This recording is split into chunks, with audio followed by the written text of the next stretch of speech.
Welcome to Outside the Box Reviews, where for a steady paycheck, I'll believe anything you want me to. Today we are looking at the Diamond Select Ghostbusters Wave 1 Winston Zeddmore figure. I feel like I say this a lot here, but it's true. This was a line I was very excited for. When it comes to Diamond Select, I mostly buy either Marvel stuff, which I've kind of tapered off on doing, or their Universal horror figures, but most of their stuff I don't pick up. But when they said they were doing Ghostbusters, I got very excited. A few different companies have tackled Ghostbusters over the years. Obviously, back in the day, there were the real Ghostbusters figures. I think some movie ones as well. I think were made by Mattel or somebody like that. I might be completely off on that. And then in more recent times, NECA took a shot at the line, doing only the monsters, Gozer, Slimer, Zool, and Vince Clortho. And after that, Mattel did a 6-inch version of a bunch of different Ghostbusters figures, but being a subscription-only set, it was something I never really got around to picking up. But now Diamond Select has released Ghostbuster figures. We're getting waves of 3 building up our Ghostbuster cast. There's 2 different versions of these figures. The one I have here is the comic shop version, the deluxe version. Comes in a bigger packaging, and I think the only thing that's different between this and the Toys R Us release is that this version comes with parts for the Diorama display base. So if you get it at Toys R Us, you're paying less, but you're not getting these massive Diorama pieces that at the end will build the entire top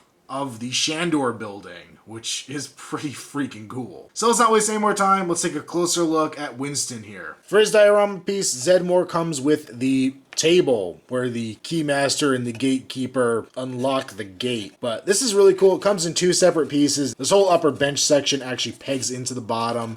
I thought I could take it apart, but now it's really stuck in there, so maybe I can't, which is kind of a bummer because it takes up a lot of space as a combined unit. But it looks really nice. The entire thing, and all these pieces I've seen so far seem to share the same idea, where they're made out of this kind of mottled colored plastic. It's a gray with kind of silvery pieces. It's kind of mixed in with the plastic itself. This one does seem to have some brown dry brushing on it. There's kind of some little parts here on the steps, and up here on the front you can kind of make out there's a brownish wash on it. The bench itself is nicely detailed. Kind of some nice beveling here. Here in the supports, you could see, I don't know if they're supposed to be more terror dogs or what, but they look really cool making up the supports there. And then the overall shape of this piece is a little awkward. It won't sit flat on the ground just yet. See, we have some steps up here in the back of it, and then this front section here will actually face out. We can see where it's going to kind of rest on the other steps. So we have the steps going down on the rooftop that this will kind of sit on top of, and these steps will lead up to the platform. So kind of awkward now that it's just on its own, but once we get the rest of these figures and the rest of the diorama pieces, I think it's going to be awesome. Zeddmore comes with a selection of different hands. Here we have some open gripping bare hands. You can see the fingernails are detailed on there. Decently done. All the hands also have this peg system, lets them peg in and out of the wrist. It does seem like it could be a little fragile, so I would be careful with it. But these hands have an up and down hinge, so they will move on that axis. He also comes with a pair of tighter gripping hands, left and right. Same kind of detail on them, but these have a hinge moving in the opposite direction, kind of changing up the way the articulation works on them. We also get similar sets when it comes to the gloved hands. Actually, looking at these, we could see what we saw on the Vegito figure from Figure Arts. These are just the normal hands painted black. You can see the fingernails right there, which is kind of sad. But we have the loose grip hands with the up and down hinge, and they also all have this little cuff piece, which seems like we really could have just gotten one of, or 2 of, I guess. One for each hand rather than having one for each set of hands, but this will go over the wrist, and then you pop the peg in, and it looks like a full glove. We also get a set of gripping hands. Once again, you can see the fingernails on them. Same idea. These also have the other directional hinge, the dice rolling hinge, I guess you could call it. So really just the same hands, repainted black with the extra little sleeve. We also do get 2 unique bare right hands. We have this open grip, which is wider than the standard open grip, and that will hold his walkie-talkie, and that features the standard up and down hinge joint. And the other hand is a significantly tighter grip with the dice roll style hinge, and that can be used to hold the trap. Speaking of those accessories, here's a better look at the walkie-talkie. Decently detailed, nothing crazy, just a single black color, no paint shading on top of it. We have the little grid of the microphone, we have the knobs on top and the antenna. Simple but effective. Beyond Zeddmore being able to hold it, he also has a holster here on his belt that will slide right into, nice and easy storage. And as also mentioned before, Zeddmore has his trap. It looks pretty nice. We have the caution grid door to it. The door does not open. Kind of hoping a later Ghostbuster might come with an open trap. That'd be really cool. We can see all the buttons on it, the knobs, all the little cool details that you'd expect to see. On the bottom, we do have the wheels, but then we also have this really big hole in it. I believe the trap itself, or at least the big toy one I used to have, had a little hook that would come out the bottom of it and hook onto the belt. This version just has a big peg hole, and there's a peg on the Ghostbuster himself. A little bit of a pain just because I would have rather been able to have him holding it in different ways that made it look a little better than this. We do have a soft rubberized cord coming out the back of it. You can see it's a little kinked up here at the actual bottom of it. Cord's a decent length, and then it comes back to the foot pedal here, which looks really cool. We have this little white thing going on here,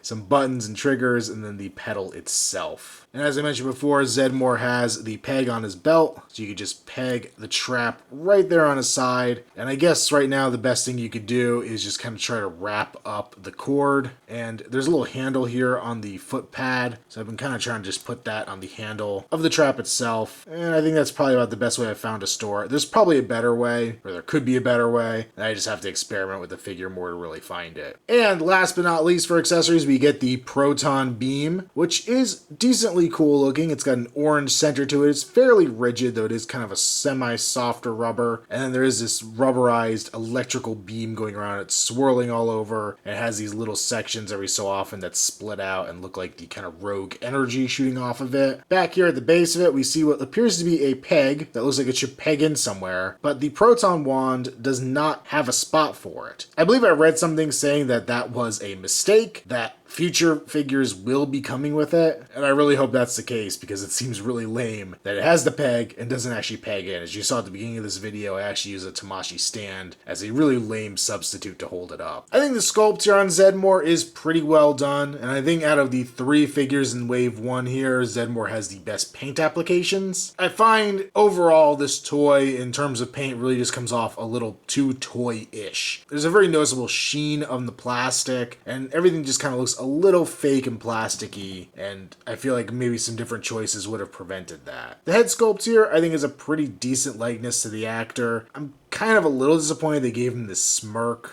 Granted, Ghostbusters is a comedy, but I feel like there could have been a little better facial expression here for the character. Personally, I would have rather have him with the cigarette hanging out of his mouth, but I don't think we're allowed to do that with toys anymore, are we? Looking further down, we can see his gray undershirt underneath his jumpsuit. Got his name badge up there with Zeddmore on it. See some of the sculpted and painted in zippers here on the suit. They're pretty dull. The silver didn't really show up too well against the tannish gray of the suit itself. This side almost looks like the paint's missing entirely. You can just barely make out the zipper. The zipper pull is kind of visible here in the center, but overall it just seems like a lot of that silver paint was not applied too well. Over the whole thing though, there is kind of a blackish brown dirt texture going on here, which is nice. It brings out the suit a little more, makes it look not quite so flat. On his right sleeve, we do have the Ghostbusters logo, only on the right sleeve, which is movie accurate. The wrinkle detail is pretty nice on here, looks pretty good. We have this rubberized elbow pad here that kind of free floats. Once again, nicely done, but could use a little bit of paint on there to weather it up a little bit. We do kind of have a sculpted on elbow pad as well underneath it at the bend of the elbow there. And you can see the sleeve kind of comes in tight around his wrist, which is why you could slip those glove pieces on and they're a nice tight fit. Now, of course, the most important part for a Ghostbuster is the proton pack. We have the 3 straps coming here in the front, nice green color. Once again, I feel like they could have been a little dirtier looking, but we have the buckles and everything, the buckle there across the waist as well. And they all meet up here at the proton pack, which I gotta say is spectacular. It's got a lot of great detail on it, all the little ribbon cables and knobs and buttons and things like that just make it look phenomenal. Little lever up here. It's very bright and colorful, but still looks mechanical, and I just think it really works for what was there in the movie. One of my favorite details are these little warning labels, tiny little stickers that are attached to this pack that are really, really cool, just adding that little bit of extra detail onto the pack itself. However, I have one specifically, and I saw one on the Ray figure as well, that's just really badly applied. It's hanging off the edge. So I'm going to try to take a razor blade in there and just gently pick it up, not get any finger finger oils or anything on it and just move it off to the side where it needs to be. Another cool little detail here is this hook, and that can be used to hang up the wand. So on the wand itself, you can see the kind of triangle shape, and those two just mesh together. It's not a super tight fit, so it's never going to hold super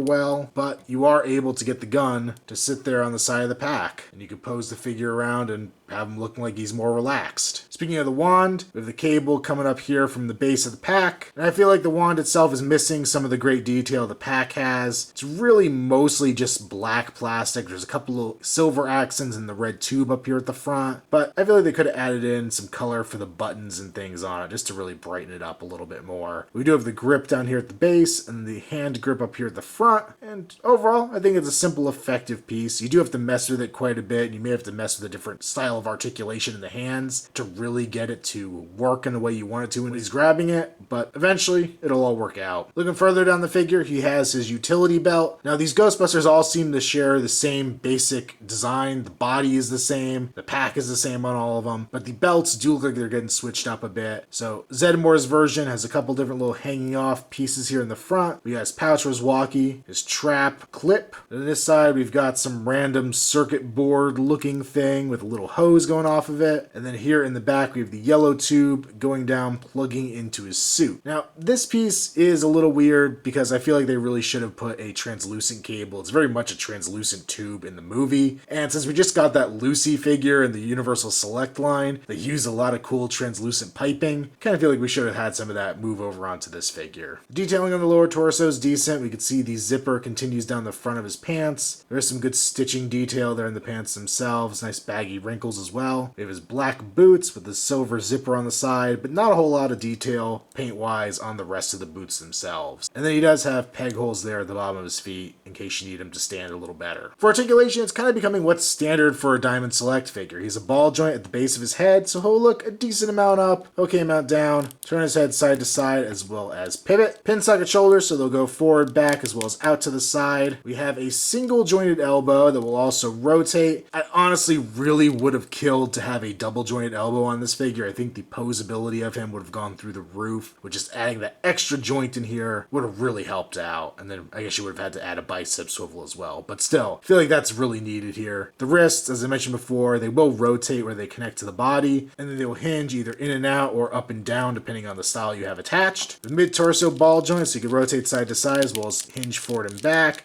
and lean side to side.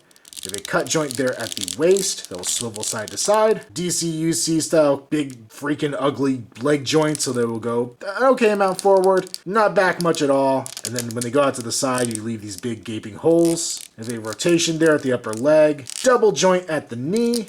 At the boot, we can hinge forward, back, and we do get ankle pivot there. So I hate to say it, but this figure kind of sucks. The detail on it is cool, and on first impression, I thought this thing was amazing. I thought this was Diamond Select trying to step it up to a near Figuarts level of coolness and accessories and all kinds of neat things. Then I kind of realized they can't pull it off. There's a lot of great ideas going on in this figure, but the execution isn't there. The paint apps are overall lacking on this piece. It's kind of cartoony and just big, bold colors in places where there really should be some subtlety that they're not incorporating here, or areas where paint is just missing, or areas where paint is ridiculously glossy where it really shouldn't be. The hands, it's a cool idea they gave us all these different forms of articulation, but they could have just given us a peg system like you see in a Figuarts or a Reveltech or something, and cut out some extra pairs of hands that they're adding in just to give you different articulation directions. You have things like the trap and the proton wand that theoretically peg into the figure so he has them for storage, but they don't freaking work. The trap has a big ugly hole in the back of it and it kinda stays on his hip. The proton wand doesn't freaking stay on his backpack at all. I originally was trying to get it on his backpack to take this end little scene here, and it doesn't work. It will not stay there to save its life, and it was just driving me nuts, so eventually I just said forget it, I'm not bothering with it. And it sucks, because these are the kind of endings to reviews that I really try to avoid, where it's just like frustration bringing me to the point where I'm like, no, this figure's not good. But this feels like one of those figures that is meant to be left in package, and I mean, I'm outside the box reviews. If you're gonna leave a figure in package, to me, that's freaking worthless. So yeah, just very disappointed with what Diamond did here. I'm not going to give it a severe not recommend. It's going to be a weak not recommend because there's some good ideas going on, but the execution is just pissing me off. And I filmed the majority of this review over a week ago, and I got frustrated with the figure, so I stepped away from it so that I could come back and maybe not be so negative. In setting this review up this morning to give it a fresh go, to do just this end scene, I am just as freaking pissed off with this figure as I was back when I first started doing the review. And I honestly thought when I was doing the review initially that I was just in a bad mood and I was being harsh because of that. I was in a pretty freaking good mood this morning until I started trying to mess with this stupid figure. So, not recommend